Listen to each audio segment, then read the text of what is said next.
visionary leader is the one who fights for his nation, who fights for his state, who fights for his constituency and who stands for it. ये नेता है, ये लोगों को बहला फुसला के वोट लेंगे। कि रोटी कपड़ा मकान ऐसी 3 चीजें हैं जिसको लेकर के हर आदमी कशमकश करता है, मेहनत करता है। नहीं बोलूंगी, पर परिवारवाद की अगर बात की जाए तो जैसे कांग्रेस का हमें शुरू से ही चलता आया परिवारवाद, तो वो खत्म होना चाहिए सबसे पहले तो। क्योंकि खरीद फरोख्त की राजनीति की अगर बात करें, जो इस तरह की घटनाएं हम देखते हैं, अभी हाल ही में आरोप एक पार्टी दूसरे पर आरोप लगाती है, वो उन पर आरोप लगाते हैं, तो ये निरंतर चला रहता है। लेकिन यूथ को समझने की आवश्यकता है कि हमारा जो कैंडिडेट है वो एलिजिबल है कि नहीं है कि वहां पे कोई टीचर ही नहीं है क्लास लेने के लिए। महिलाओं की सुरक्षा के लिए जो वो प्रदेश सरकार को जो वो कदम उठाना चाहिए, सेफ फील कराना है, वो कैसे करवाना और उनके लिए क्या क्या स्टेप जो वो महिलाओं के लिए उनको करने चाहिए। अगर महिलाएं सेफ है तभी मुझे लगता है कि आज का जो युवा है और महिलाएं जो है, स्त्रियां जो है, वो घर से बाहर जाने के लिए सुरक्षित फील करेगी।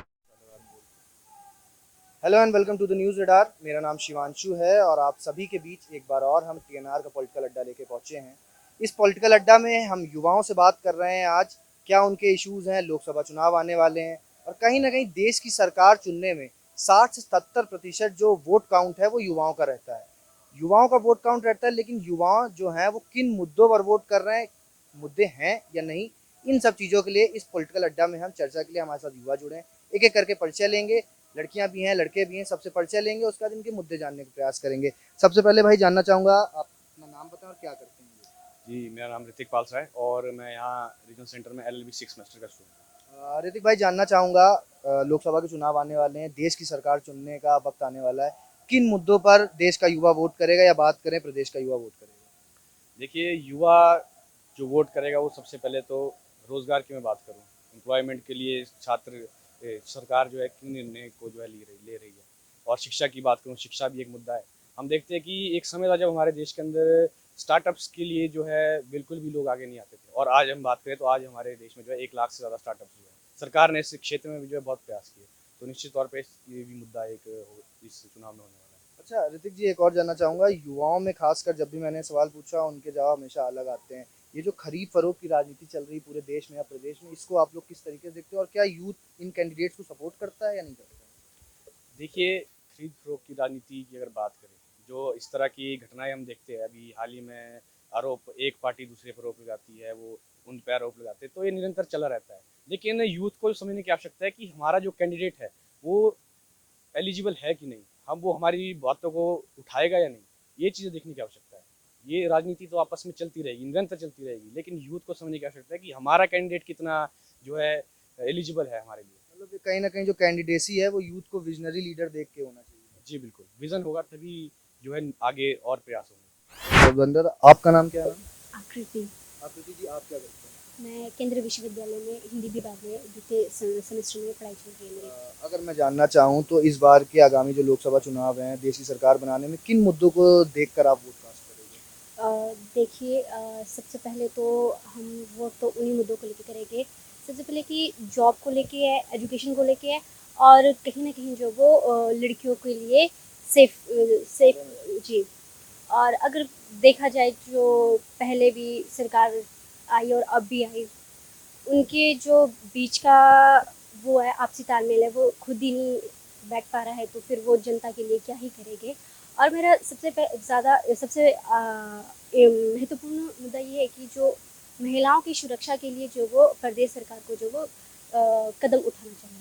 अच्छा, इसका संदर्भ में हाल ही में हुए इंसिडेंट से भी उत्तर पालमपुर में भी एक घटना हुई है जिसको लेकर काफ़ी धरने और काफ़ी मुख्यमंत्री ने भी आज सुबह हालांकि उस मामले में कहा है कि उस लड़की के पूरे इलाज के खर्चा हम देंगे और जो भी चीज़ें, लेकिन ऐसे जो मामले बढ़ रहे हैं इसका सोसाइटी पे क्या इम्पैक्ट पड़ता है और खासकर जो महिला वर्ग है उसकी आइडियोलॉजी क्या कोई चेंज होती है या वो घबराती सोसाइटी में आने से? देखिए, सबसे पहले मैं बात करूँगी प्रदेश सरकार की। ये दिन प्रतिदिन ये जो घटनाएं है वो घटित होती जा रही है।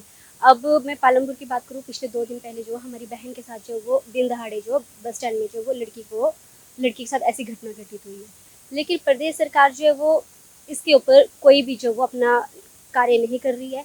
और मेरा यही है उनसे कि लड़कियों को, महिलाओं के लिए जो सेफ फील कराना है वो कैसे करवाना है और उनके लिए क्या क्या स्टेप जो वो महिलाओं के लिए उनको करने चाहिए। अगर महिलाएं सेफ है तभी मुझे लगता है कि आज का जो युवा है और महिलाएं जो है, स्त्रियां जो है, वो घर से बाहर जाने के लिए सुरक्षित फील करेगी। तो मतलब कहीं ना कहीं वुमेन एम्पावरमेंट और वुमेन सेफ्टी पे गवर्नमेंट्स को खास ध्यान देना चाहिए, चाहे वो सेंटर की हैं चाहे वो स्टेट की हैं। ठीक है, अगली तरफ बढ़ेंगे। भाई अभिनव जी, आपसे जानना चाहूँगा किन मुद्दों पर आप वोट कास्ट करेंगे इस बार? देखिए, अभी इस पॉलिटिकल अड्डा में 2 वक्ताओं ने पहले बताया कि इस समय एजुकेशन हम देखें तो हिमाचल प्रदेश के कांगड़ा की ही बात करूंगा, कुछ कॉलेज और स्कूल्स ऐसे हैं कि वहाँ पे कोई टीचर ही नहीं है क्लास लेने के लिए। एक टीचर और 200, 250 की स्ट्रेंथ है। तो इससे कहाँ हमारे लोगों को शिक्षा मिलेगी? फिर हम बाद में बोलते हैं कि बेरोजगारी है, या हमें प्रॉपर एजुकेशन नहीं होगी, प्रॉपर स्टडी नहीं होगी, प्रॉपर क्लासेस नहीं होंगी, and where will the youth go? कहाँ जाएगा स्टूडेंट? एजुकेशन इज द, जो इस समय एजुकेशन टॉप मोस्ट पे है। साथ ही में जॉब्स की बात करूँ, अपनी बेरोजगारी इतनी है कि युवा जो अभी हम प्रदेश में देख रहे हैं, कितनी घटनाएं भी देखने को मिल रही हैं। युवा बेरोजगार है, युवा परेशान है कि युवा करे क्या? वही युवा चोरियां कर रहा है, वही युवा नशा कर रहा है, और वही युवा प्रदेश में, देश में ऐसी ऐसी घटनाएं जो उनको अंजाम दे रहा है। तो इसके लिए एक तो एजुकेशन, जो हमारी एजुकेशन पॉलिसी है, जो NEP 2020 है, उसको प्रदेश में लागू करना चाहिए, जो अभी तक लागू नहीं है। मैकॉले की शिक्षा पद्धति पे अभी हम पढ़ रहे हैं। Education policy, new education policy 2020 लागू हो, जिससे कि युवा पढ़े। बेरोजगारी की भी बात वैसे ही घटेगी अगर युवा पढ़ेगा, बेटर एजुकेशन होगी, शिक्षा पद्धति अच्छी होगी, शिक्षा अच्छी ग्रहण करेगा, तो डेफिनेटली जो है उसकी बेरोजगारी कम होगी और जो रोजगार की तरफ जो रास्ता खुलेगा। अच्छा, अगर मैं जानना आपसे पूछूं तो प्रदेश के मुद्दे, या कह लें कि जहां से आप संबंध रखते हैं, वहां के क्या विशेष मुद्दे हैं, और ये सब मुद्दे भी वोटिंग में काउंट होंगे, या मतलब इनको अलग तरीके से करा जाए? कैसे, मतलब किस तरह यूथ देख रहा है? देखिए, आजकल हम देखते ही हैं, अगर किसी नेता की रैली होती है तो सबसे ज़्यादा वहाँ युवा ही होते हैं, और वोटिंग परसेंटेज भी युवा की ही ज़्यादा है। तो अगर ये सरकारें अगर युवा को अगर धत्कार रही हैं, ये if they are not thinking for the youth, they are not thinking for the students, और why the youth should vote? ये बोलते हैं voting must, nation first, voting must.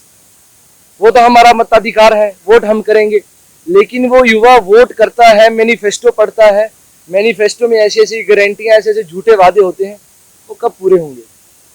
कब बेरोजगारी की दर घटेगी? कब ये सुसाइड केस कम होंगे? कब ये अपने जो नशा माफिया है, जो नशा इतना बढ़ गया है, कब ये ऐसी ऐसी चीजों का अगर हम शय देंगे और युवा अगर अच्छी तरफ नहीं जाएगा, तो ये कोई भी सरकार काम की नहीं। ये सरकारें निठल्ली हैं, ये सिर्फ कुर्सी की भूखी हैं।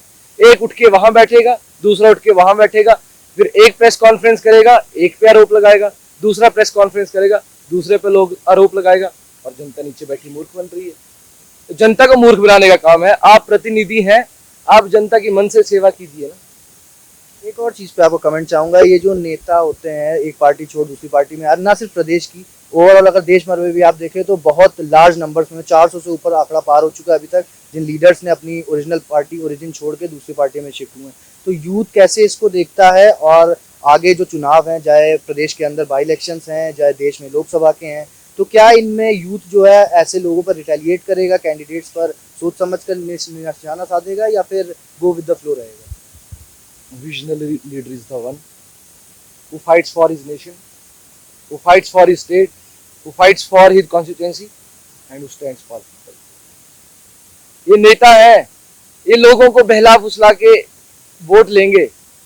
कुछ नेता इधर से उठ के उधर जा रहे हैं, लेकिन जनता को देखना है ना कि अगर कुर्सी का ही इनको लालच है, पदों का इनको लालच है, तो अगर हम ऐसे ऐसे कोई भी नेता है, मैं किसी एक नेता की बात नहीं करूंगा, पूरे देश भर की नेता की बात करूंगा, तो अगर हम इन कैंडिडेट्स को बताएं कि जनता आपके लिए पहले है, हम आप लोगों के लिए पहले हैं, आप हमारे बारे में सोचिए, जनता के बारे में सोचिए, अपनी कुर्सी का लालच मत कीजिए। आप लड़ाई लड़िए हमारे लिए, हमारे द्वारा, और जो हमने आपको वोट किया है विश्वास पे, उसकी लड़ाई लड़े। और ये जो आप यहाँ से उठकर वहाँ बैठ रहे हैं, कोई भी नेता है, ये हिमाचल प्रदेश में तो इतना हो गया कि एक पार्टी का नेता एक से लड़ रहा है, दूसरी का दूसरी। देवभूमि इतना सा प्रदेश है, कोई इफेक्ट नहीं पड़ता भारत की पॉलिटिक्स पे इससे, पर फिर भी ऐसे ऐसे मतलब छोटे से प्रदेश में, देवभूमि में ऐसी ऐसी चीजें हो रही हैं। तो ये कहीं ना कहीं जो हमारे लीडर्स हैं, ये विजनरी लीडर्स हम जिनको कहा करते थे, ये विजनरी लीडर्स तो नहीं है, ये जंपिंग लीडर्स हैं। चलिए, बहुत बेसिक पॉइंट्स बोले हैं, अब अगली की तरफ भी बढ़ेंगे और आप थोड़ा इधर आ जाएंगे। क्या नाम है आपका? निकिता डडवाल। निकिता जी, पहली बार वोट कास्ट करोगे आप? जी बिल्कुल, लोकसभा इलेक्शन के लिए पहली बार। क्या मोटिव है, क्या इंटेंशन है, क्या कोई गोल्स हैं, कोई एम्स हैं कुछ? देखिए, जैसे कि अभी इलेक्शन होने जा रहे हैं, शुरू हो गए हैं लोकसभा इलेक्शन के, तो एजुकेशन और एम्प्लॉयमेंट तो एक अलग चीज़ है। सबसे पहले अगर मैं अपनी बात करूं या युवाओं की बात करूं, सबसे पहले हमारी मांग ये है कि जो रिजर्वेशन है वो ख़त्म हो, इक्वलिटी टू ऑल हो। अगर हम बात करें किसी भी एग्ज़ाम की या हम बात करें जॉब्स की, पहले तो जॉब्स है ही नहीं है, और थोड़ी बहुत अगर हैं तो जो रिजर्वेशन है, उस अगर रिजर्वेशन होती है ना, तो जो जैसे जर्नल की बात करें, ओबीसी या एसटी एससी, रिजर्वेशन जो होनी चाहिए ना, वो आर्थिक स्थिति के आधार पर होनी चाहिए, ना कि जातिवाद के आधार पर। जातिवाद जो सबसे पहले खत्म होना चाहिए, ताकि हर किसी को जो है मौका मिले, हर किसी को मौका मिले जॉब लेने का या अच्छी एजुकेशन लेने का या अच्छे कॉलेजेस में जाने का। अच्छा, देश में इस वक्त जातिवाद की राजनीति जो लोग कर रहे हैं, आप उनके बेसिकली खिलाफ हो? आप चाहते हो कि वो लोग वो ना करें और जो रिजर्वेशन है घट जाए?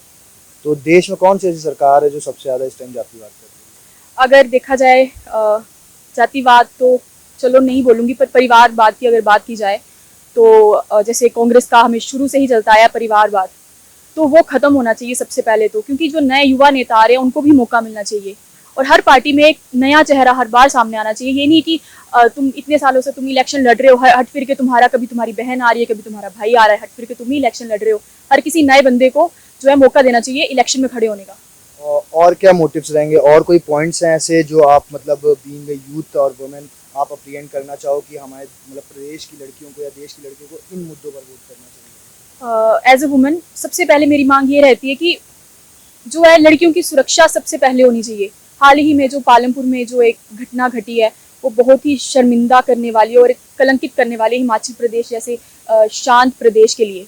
तो मैं चाहती हूँ कि जो है लड़कियों की सुरक्षा के लिए कड़े से कड़े जो नियम बनाने चाहिए, और जैसे जो लड़कियों के साथ गलत हो रहा है, उनके जो मतलब जो लोग ये कर रहे हैं उनको कड़ी से कड़ी सजा दी जानी चाहिए। और जैसा हम देख रहे हैं कि यूपी में सीधा ही इनकाउंटर होता है, अगर कोई गलत किया जाए या कोई किसी की कोई हत्या कर रहा है, सीधा इनकाउंटर होता है। मैं चाहती हूँ हिमाचल प्रदेश में भी ऐसे ही हो, अगर कोई गलत करे सीधा उसका इनकाउंटर किया जाए या फांसी दी जाए। मगर बाई लॉ तो उसको भी गलत ठहराता है, लॉ तो उसको भी गलत ठहराता है। हाईकोर्ट ने यूपी गवर्नमेंट पर भी अमेंड किया है कि आप ये जो बुलडोजर लॉ है ये मान्य नहीं है कहीं। यही तो हमारी मांग है, ऐसे लोग बनने चाहिए, और जो आरोपी हैं उनको कड़ी से कड़ी सजा दी जानी चाहिए।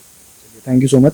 अब मेरे साथ एक और व्यक्ति हैं, इनसे बातचीत करेंगे। भाई, परिचय से शुरू करेंगे। राहुल राणा, पीएचडी स्कॉलर हूँ अभी सेंट्रल यूनिवर्सिटी हिमाचल प्रदेश में। राहुल भाई, सबसे पहले मैं जानना चाहूँगा कि आप पीएचडी स्कॉलर हैं, इतनी पढ़ाई के बाद आप लोग का जो होता है नॉलेज बहुत एम्ब्रेस्ड होती है, किन मुद्दों पर आप लोग इस वोट में कास्ट करने वाले, मतलब इन इलेक्शंस में किन चीज़ों को देखकर आप वोट देंगे? देखिए, अगर बात की जाए पूरे देश भर की, भारत की बात की जाए तो मुझे लगता है कि रोटी कपड़ा मकान ऐसी 3 चीज़ें हैं जिसको लेकर के हर आदमी कशमकश करता है, मेहनत करता है।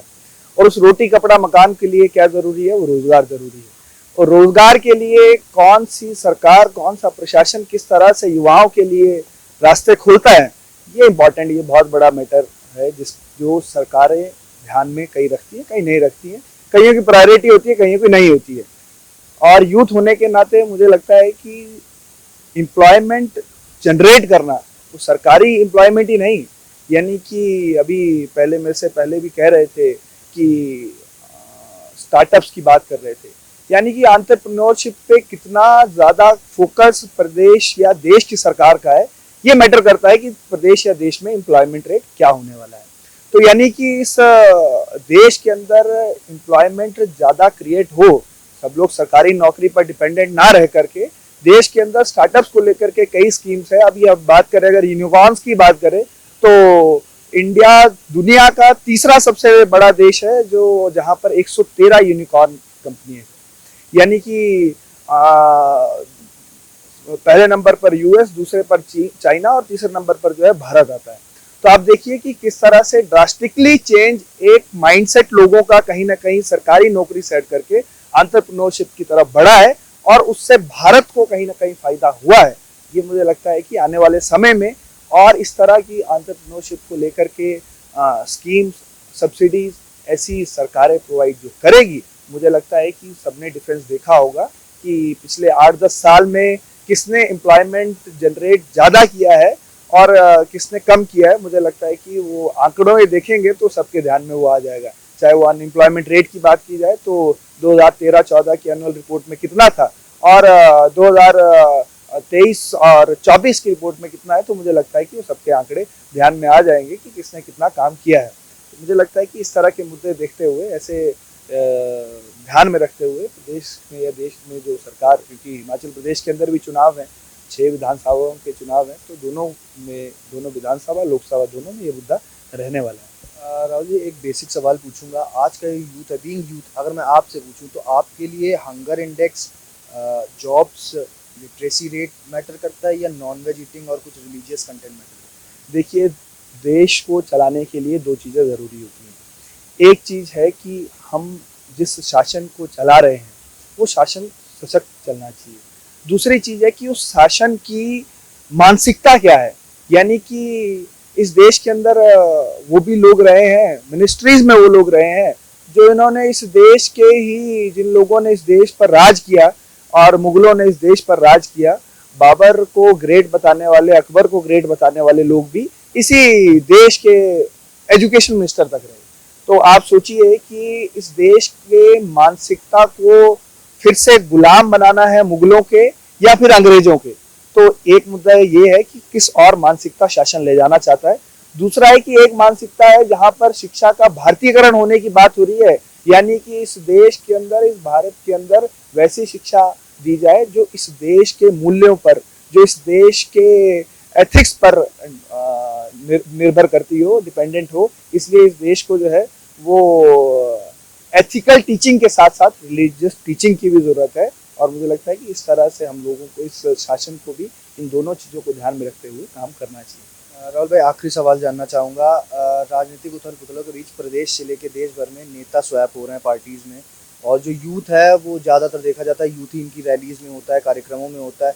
वो यूथ कैसे रिस्पॉन्ड करेगा? अगर मैं आपसे पूछूं तो आप कैसे इन कैंडिडेट्स को देखते हैं? या मतलब एक बार आपने किसी को वोट कास्ट करके विधानसभा भेजा और फिर वो पार्टी स्वैप करके री इलेक्शन आया, तो फिर से क्या यूथ उसको सपोर्ट करता है या नहीं करता है? किस तरीके से करता है? देखिए, मुझे लगता है कि कैंडिडेट्स की जहां बात की जाए तो जो स्वैपिंग हो रही है, चाहे वो कांग्रेस से भाजपा में या सपा से भाजपा में, भाजपा से कांग्रेस में जो हो रहा है, मुझे लगता है कि युवाओं को प्रदेश के अंदर या अपनी कॉन्स्टिट्यूंसी में कौन आदमी काम करने वाला है उसको ध्यान में रखते हुए वो वोट करता है, ना कि वो किस आइडियोलॉजी, तो किस पार्टी से है। क्योंकि कई पार्टियां, सो अरुणाचल में आप देखेंगे तो एक पूरी पार्टी जो है मर्ज हो जाती है दूसरी पार्टी में, तो ऐसे कई इंसिडेंट देखने को मिलते हैं, लेकिन फिर भी लोगों ने उन्हें वोट दिया और जिताया। तो मुझे लगता है कि जो कैंडिडेट है उस पर डिपेंड करता है। और कहीं ना कहीं एक सेकेंडरी चीज़ ये भी आती है कि आइडियोलॉजी, कहीं ना कहीं किसकी आइडियोलॉजी किस तरफ है वो भी मैटर करता है। तो मुझे लगता है इन सब कुछ चीज़ों को ध्यान में रखते हुए लोग वोट देते हैं, युवा वोट देते हैं। चलिए, बहुत बहुत धन्यवाद। धन्यवाद। तो दर्शकों, इस वक्त इस पॉलिटिकल अड्डा में हमारे साथ युवा जुड़े थे। उनके क्या मुद्दे हैं, वुमेन सेफ्टी को लेके, जॉब्स को लेके, इन्फ्लेशन को लेके, हंगर इंडेक्स को लेके, और जो भी मुद्दे थे वो सब हमने आप सभी के बीच रखे। धन्यवाद। Make sure to press like and drop a comment. Please don't forget to subscribe to the News Radar.